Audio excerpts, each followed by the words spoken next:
今天我来分享一款小时候呢逢年过节必吃的小吃——虾枣。把虾剥去虾壳，抽出虾线。这个虾呢放到冰箱去冷冻一下，会很好剥壳。虾仁剥好了之后切成小丁，再准备一些肥猪肉也切成小丁，切好了跟虾仁放一起。然后我们还喜欢加入一些马蹄碎，这样吃起来口感会更好。再来1小碗香葱，1小碗芹菜末。打入1个鸡蛋，接着来调一下味，加入1勺盐，1勺五香粉，用手给它搅拌均匀。把调料全部抓匀了之后呢，再来1勺面粉，再次抓匀。准备1张腐皮，把我们刚才抓好的馅放在一头，给它整理成一条比较瘦长的条状。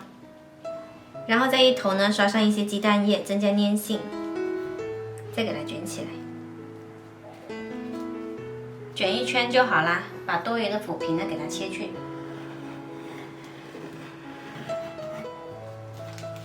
再给它切成小段。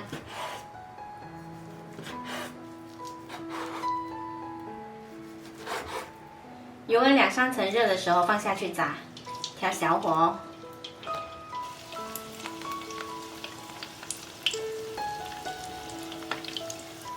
火不要开得太大，小火慢炸。炸的过程中呢，多翻动一下，不然表皮很容易炸焦。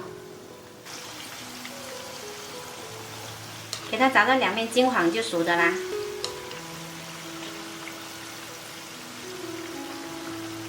好啦，可以出锅咯。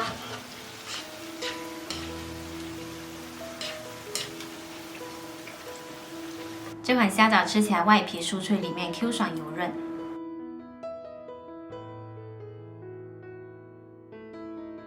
搭配着潮汕特有的金桔酱一起吃，一口一个，超级过瘾。喜欢的朋友可以试一下。